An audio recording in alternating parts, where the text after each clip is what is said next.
నమస్తే, welcome to our channel. నేను ఆదిత్య. ప్రకృతి వైపరీత్యంలో భాగంగా ప్రధానంగా వినిపిస్తున్న అంశం ఏదైనా ఉంది అంటే బుడమేరు. మరి అసలు ఈ బుడమేరు ప్రజల ఏడుపుకి ఎందుకంత కారణమైంది?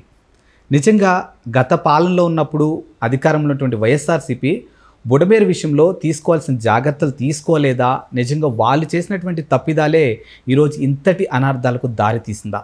ఇలాంటి ఎన్నో అంశాల గురించి తెలుసుకునే ప్రయత్నం చేద్దాం. సో ప్రస్తుతానికి మనతో పాటు స్టూడియోలో ఉన్నారు ప్రముఖ సామాజికవేత్త అలాగే పొలిటికల్ అనలిస్టు కృష్ణకుమారి గారు. సో మ్యామ్ని అడిగి మరిన్ని విషయాలు తెలుసుకుందాం. మ్యామ్ నమస్కారం. మ్యామ్ నమస్తే. మ్యామ్, ప్రకృతి వైపరీత్యంలో ప్రధానంగా వినిపిస్తున్న అంశం బుడమేరు. కృష్ణానది ఎలాగో మనకి వినిపిస్తూనే ఉంది, బుడమేరు. మరి ఈరోజు విజయవాడ ప్రజల కన్నీటికి కారణం బుడమేరు అంటూ మనకు తెలుస్తూనే ఉంది. మరి నిజంగా గత పాలకులు చేసినటువంటి తప్పిదాలే ఈరోజు ఈ అనర్థాలకి కారణమా? అసలు నిజంగా ఏం జరిగింది? ఇప్పుడు బుడమేరు అనేది ఒక సహజ సిద్ధంగా మైలవరం కొండల్లో పుట్టిన ఒక వాగు. ఎస్. అయితే ఆ మైలవరం కొండల్లో పుట్టిన వాగుకి ఇది 360 రోజులు ఉండే వాగు, మంచినీటి వాగు. అయితే దీనికి వెస్సన్నపేట దగ్గర నుంచి ఆ కొండల్లో కురిసే వర్షమే దీనికి ఆధారం. అక్కడ ఎంత ఎక్కువ వర్షపాతం నమోదైతే అప్పుడు ఈ బుడమేరు నుంచి అవుట్ఫ్లో అంత ఎక్కువ ఉంటుంది. అయితే ఈ బుడమేరు ఎప్పటిదో అంటే బ్రిటిష్ కాలానికంటే ముందు నుంచినే ఎప్పటిదో దీని చరిత్ర. అయితే బ్రిటిష్ కాలంలో దానికి కట్టలు కొంచెం పెద్దవి చేయడము, లోతుగా చేయడము, అలాగే ఎలాగో న్యాచురల్ గ్రావిటీ ఎలాగూ పల్లం ఉంది కాబట్టి అది కొల్లేరు సరస్సులోకి కలిసి అక్కడి నుంచి కృష్ణానదిలోకి కలుస్తుంది. అయితే ఈ వచ్చే ప్రాసెస్లో కొంచెము వంకలు ఎక్కువ, అంటే కొంచెం ఇటెళ్ళి అటెళ్ళి అలాంటి పరిస్థితి ఉంది అది. అయితే దీనివల్ల కూడా కాస్త ఇబ్బందులు ఉన్నమాట వాస్తవం. ఎందుకంటే దాని కట్టల్ని సరిగా నిర్వహణ ఇది అంతా కొంచెం కష్టమైన పని. అయినప్పటికీ కూడా ఎప్పుడో చాలా పాత రోజుల్లోనే అంటే ఈ బుడమేరు కాలువకి కట్టలు కట్టాలి, ఎత్తైన కట్టలు కట్టాలి. అలాగే దీన్ని కొండూరు దగ్గర రిజర్వాయర్ కట్టాలనేది ఒకప్పుడు ప్లాన్. ఎప్పుడు ఇది నీలం సంజీవ్ రెడ్డి గారు సీఎంగా ఉన్నప్పుడు చేయాలనుకున్న పని. అయితే అది అవ్వలేదు. అవ్వకుండా ఉండటం వల్ల ఆ ఏరియాలో పొలాలు ప్రతి సంవత్సరము చిన్నదో పెద్దదో వరద రావటము, బుడమేరుకి ఆ పంటలు నాశనం అవ్వటము జరుగుతూ వచ్చింది. అయితే ఇంకొన్నాళ్ళు పోయిన తర్వాత 1970sలో చివరికి ఇంకా అది రిజర్వాయర్ అయితే అవ్వలేదు కాబట్టి హెడ్ రెగ్యులేటరీ ప్రాజెక్ట్ అని చెప్పి ఒకదాన్ని పెట్టారు. ఏంటి అంటే కొంచెం ఆ వచ్చే వరదని కనీసం రెగ్యులరేట్ చేద్దాం. అంటే నీళ్ళు వస్తూ ఉంటాయి, ఎప్పుడు ఎంత నీళ్లు కిందకి వెళ్ళాలి అనే దాని మీద కొంచెం రెగ్యులేట్ చేద్దాము అని చెప్పి ఒక ఆలోచన వచ్చింది. హెడ్ రెగ్యులేటరీ ప్రాజెక్ట్ ఒకటి స్టార్ట్ చేశారు. దానికి గేట్లు ఉన్నాయి, బుడమేరుకి గేట్లు లేవు, హెడ్ రెగ్యులేటరీకి గేట్లు ఉన్నాయి. అయితే ఇప్పుడు ఆ తర్వాత మనకి విజయవాడ థర్మల్ ప్రాజెక్ట్ వచ్చింది. ఆ థర్మల్ ప్రాజెక్ట్ దగ్గర డైవర్షన్ తీసి ఆ వేడి నీటి కాలువ ద్వారా ఈ వచ్చే బుడమేరు వరదని కొంత అటు డైవర్ట్ చేసి కృష్ణానదిలోకి వెళ్ళిపోతాయి. అయితే ఇప్పుడు ఏమైంది అంటే అది ఎప్పటి నుంచో ఉన్న ఒక ఆలోచన ఏంటి అంటే ఈ బుడమేరు వరదల్ని మనము తగ్గించాలి అంటే అక్కడ ఏదైతే కృష్ణానదిలోకి వెళ్ళే ఛానల్ ఏదైతే ఉందో అది బాగా పకడ్బందీగా కట్టుంది. ఆ వెళ్ళే ఛానల్ని కొంచెం పెద్దదాన్ని చేద్దాము అని చెప్పి ప్లాన్ ఉండింది. అయితే దానికోసం అది కూడా సాకారం కాల. అది అవ్వకపోవటానికి కూడా పొలిటికల్ విల్లు లేకపోవటమే, అంటే రాజకీయపరమైన నిబద్ధత లేకపోవటమే దానికి కూడా కారణం. సరే, ఇవన్నీ ఆలోచించి 2014లో చంద్రబాబు నాయుడు గారు సీఎం అయిన తర్వాత అప్పుడు నీటిపారుదల శాఖ మంత్రి దేవినేని ఉమా, ఈ ఉమా గారు ఏం చెప్పారంటే ఇప్పుడు మనం ఎట్టి పరిస్థితుల్లోనూ ఈ వీటిపేస్ కాలువ దగ్గర దాన్ని వెడల్పు చెయ్యకపోతే మనం చాలా ఇబ్బంది పడాల్సి వస్తాం. అక్కడ ఒక రైల్వే గేట్ కూడా ఉంటుంది. ఈ రైల్వే గేట్ ఉన్న పరిస్థితుల్లో మరి దానికి పర్మిషన్స్ చాలా రకరకాలుగా తీసుకోవాలి. ఏ మాటకు ఆ మాట రాజగోపాల్ ఎంపీగా ఉన్నప్పుడు కూడా చాలా ప్రయత్నం చేశాడు. ఇది సెంట్రల్ ఎలక్ట్రిసిటీ మినిస్టర్ని కనుక్కొని సెంట్రల్ ఎలక్ట్రిసిటీ మినిస్టర్ పర్మిషన్ తోటి దీన్ని పెద్ద చేయాలని. ఇది పెద్ద చేస్తే ఏంటంటే నీళ్లు ఎక్కువ అటు డైవర్ట్ అయిపోయినాయి అనుకోండి, ఈ కిందకు వచ్చే నీళ్లు తగ్గుతాయి. అప్పుడు ఇన్ని గ్రామాలు ముంపుకు గురి కాకుండా ఉంటాయి అనేది ఒక ఆలోచనతో ఆయన కూడా చాలా ప్రయత్నం చేశాడు. చివరికి 2014లో ఈయన దానికి సంబంధించి బడ్జెట్ కూడా క్రియేట్ చేసి ఆ పని చేద్దాము అనుకున్నారు. అది ఈ పర్మిషన్లు ఆ పర్మిషన్లు ఇది అది అని ఒక 150 కోట్లు ఖర్చు అయిపోగా పని మట్టు కాల. ఆ తరువాత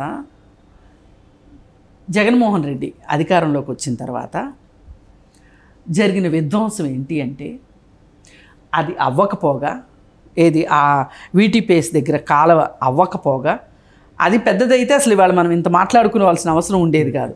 అది అవ్వకపోగా ఈ బుడమేరు కాలువ నిర్వహణ కూడా అధ్వానంగా అయిపోయింది.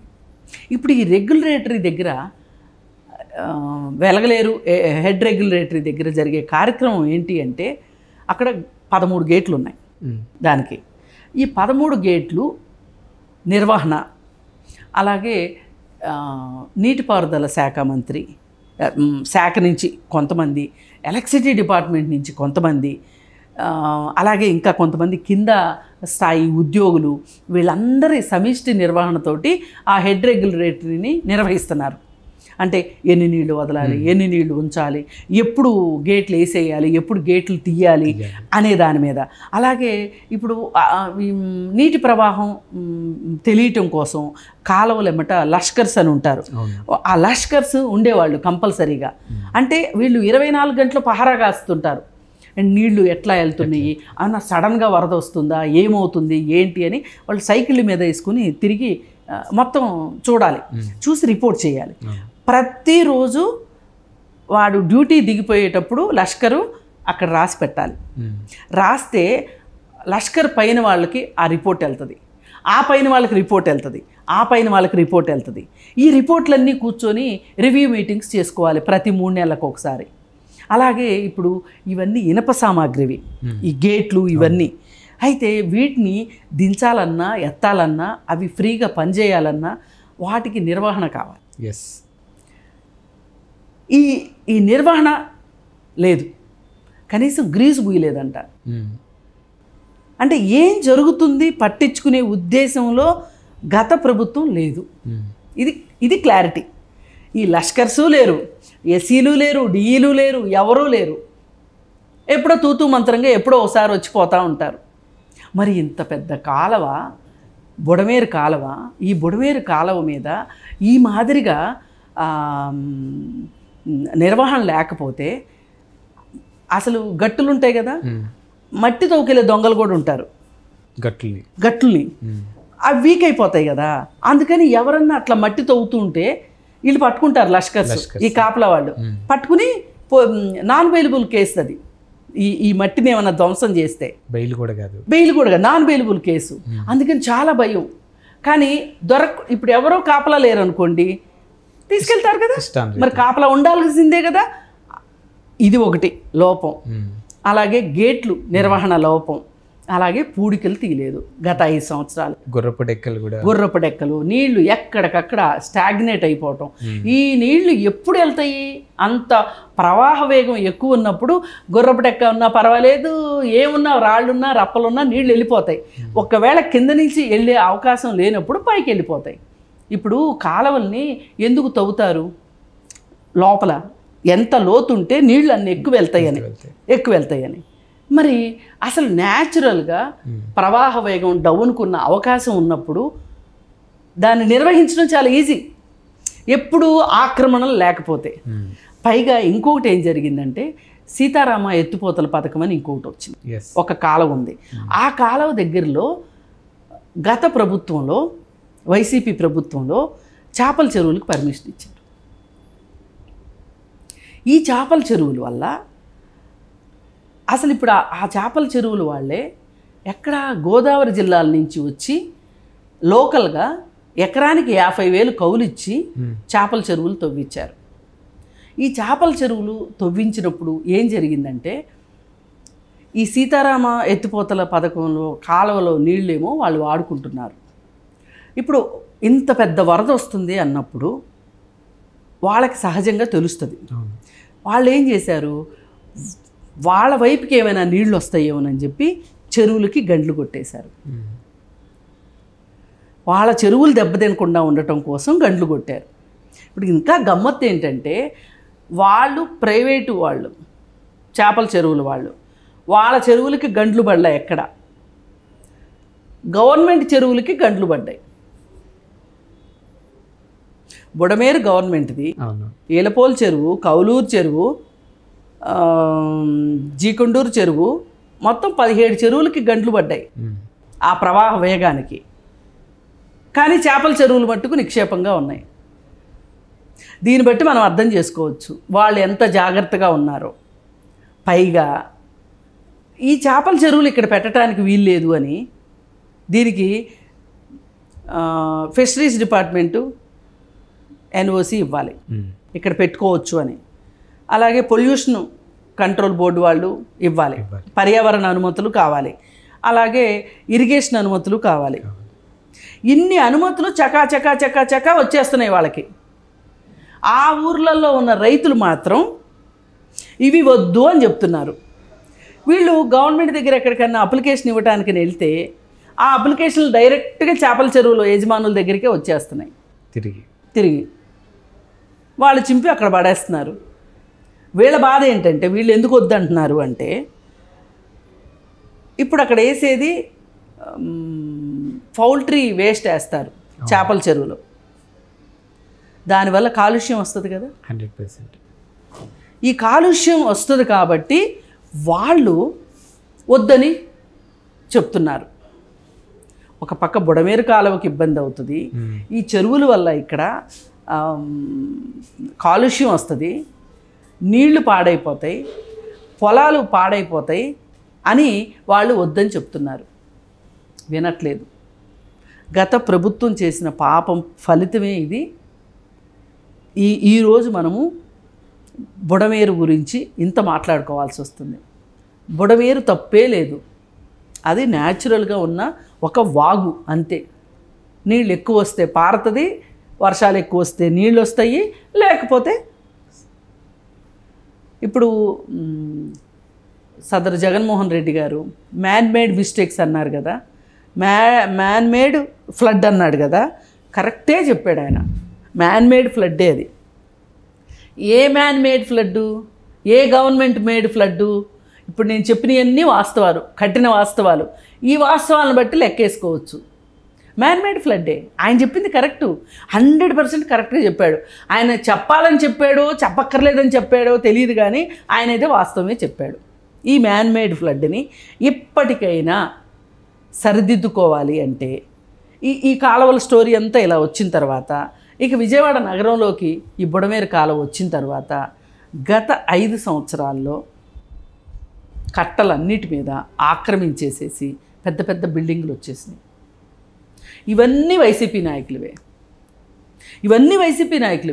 పైగా వైసీపీ కార్పొరేటర్లు ఉంటారు కదా, మొన్న గెలిచిన వాళ్ళు ఉన్నారు కదా వైసీపీ కార్పొరేటర్లు, వాళ్ళ ఏరియాల్లో ఇంత విధ్వంసం జరుగుతుంటే ఒక్కడ తుపాకీ లేడు, పారిపోయారు. ఇదంతా కవరప్ చేసుకోవటానికి మంత్రులు ఇద్దరు లేరు. గత ప్రభుత్వంలో నీటిపారుదల శాఖ మంత్రులు ఇద్దరూ అడ్రస్ లేరు. వాళ్ళు ఎక్కడున్నారో ఎవరికీ తెలియదు. వాళ్ళు రాలా ఈ రోజుకి. ఇప్పుడు వచ్చారు ప్రెస్ మీట్లోకి, అది కూడా ఒక మంత్రి వచ్చాడు, ఇంకో మంత్రి రాలా. చంద్రబాబు నాయుడు గురించి అందరూ మంచిగా చెప్పుకుంటున్నారు కాబట్టి అందరు మీడియా అంతా, సోషల్ మీడియా కావచ్చు, నేషనల్ మీడియా కావచ్చు, అందరూ గొప్పగా చెప్తున్నారు కాబట్టి బాగా చేస్తున్నాడు, ఈ వయసులో బాగా చేస్తున్నాడు అంటున్నారు, సహాయ కార్యక్రమాలు బాగా జరుగుతున్నాయి అంటున్నారు అని చెప్పి ఎక్కడ వీళ్ళకి మంచి పేరు వచ్చేస్తుందని చెప్పి ఇప్పుడు వాళ్ళు వచ్చి ఫేస్ సేవింగ్ కోసం మీడియాలోకి వచ్చి మాట్లాడుతున్నారు. అంతేగాని ఒక్కళ్ళు మాట్లాడిన వాళ్ళు లేరు, కార్పొరేటర్లతో సహా. కార్పొరేటర్లదే కదా ఆ పాపం, ఆ స్థానిక ఎమ్మెల్యేలదే కదా ఆ పాపం. ఆ కరకట్టల మీద, బుడమేరు కట్టల మీద ఆక్రమించేసి చేయడం ఎంతవరకు కరెక్టు? పైగా ఇంకా ముందుకెళ్తే ఆపరేషన్ కొల్లేరు ఉంది. ఆపరేషన్ కొల్లేరు సరిగా జరిగినా కానీ ఇవాళ ఇది జరిగేది కాదు. ముందుకు నీళ్లు ముందుకు వెళ్ళటానికి వీలు లేక వెనక్కి తంతున్నాయి. ఇది మొత్తం సారాంశం ఏంటి అంటే బుడమేరు గురించి ఇంత పెద్ద కథ ఉంది. అందరూ కలిసి, అన్ని రాజకీయ పార్టీలు కలిసి ఆ ఏరియాని ఈ విధంగా చేసేశారు.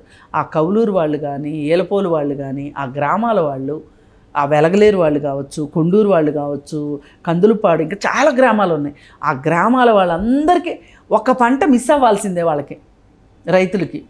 అయినా కానీ ఈ ప్రభుత్వాలకి చలనం లేదు. ఆ ఫ్రీగా వెళ్ళే చోట ఫ్రీగా వెళ్ళనివ్వరు, డైవర్షన్ చేద్దామంటే డైవర్షన్ సరిగ్గా చేయనివ్వరు. ఇక్కడ ఫ్రీగా వెళ్ళటానికి వీలు లేకపోకుండా ఇవన్నీ ఇలా ఉంటే ఈ చేపల చెరువులు ఇంకొక కారణం. ఇన్ని కారణాలు ఉన్నాయి. పాపం బుడమేరుని దుఃఖదాయిని అనుకునే కన్నా అందరూ కలిసి వాళ్ళ బుడమేరుని ఒక దోషిగా నుంచోబెట్టారు సమాజం ముందు. కానీ అసలు దోషులు మాత్రం రాజకీయ నాయకులే. రాజకీయ నాయకులు ఆడిన ఆటలో బుడమేరు బలైంది. ఆ ప్రజలు బలయ్యారు ఇప్పుడు. Thank you. Thank you.